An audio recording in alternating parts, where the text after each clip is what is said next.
In a scathing attack that has reignited fierce political debate, Nigel Farage accused Keir Starmer of being a pathetic puppet of globalist elites.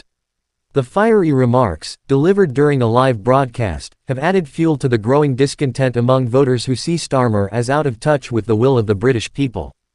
At a time when the nation faces economic turmoil, soaring immigration, and a crisis of trust in its leaders, Farage's words carry a sharp and unsettling resonance. This isn't just political theater, it's a battle over the soul of Britain. Farage, a controversial yet powerful figure in the Brexit saga, framed Starmer's leadership as a betrayal of the democratic vote to leave the EU, accusing him of pandering to unelected bureaucrats and corporate interests. "This is not the leadership Britain needs," Farage declared.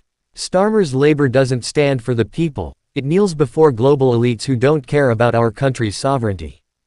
Farage's criticism comes as Starmer grapples with growing unease within his own party and the public at large. Despite recent by-election victories, many argue that Labour's shift towards centrist policies under Starmer has alienated its traditional working-class base. His refusal to offer a clear stance on controversial issues such as immigration and Brexit legacy policies has only deepened the perception that Labour is directionless.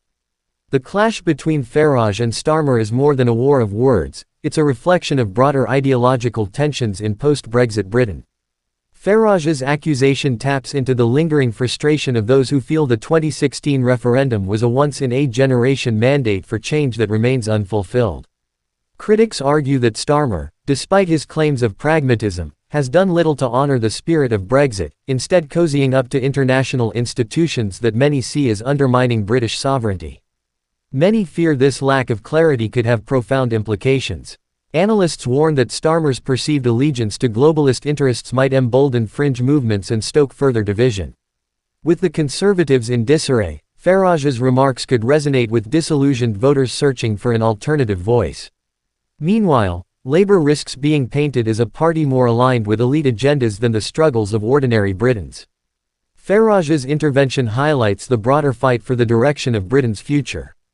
Is the country destined to be a pawn of international forces, or will it reclaim its independence and chart its own course? This is not just a political struggle but a cultural and ideological battle for the nation's identity. The British people stand at a crossroads. Will they embrace a leadership that prioritizes sovereignty and national pride, or will they settle for what Farage calls the mediocrity of managed decline? The consequences of this choice could define Britain for generations to come. This could mark a new era of influence, or a descent into irrelevance. Where do you stand in this critical debate? Join the conversation, like, and subscribe to be part of this growing movement for accountability and change. The fight for Britain's future is far from over, and your voice is essential.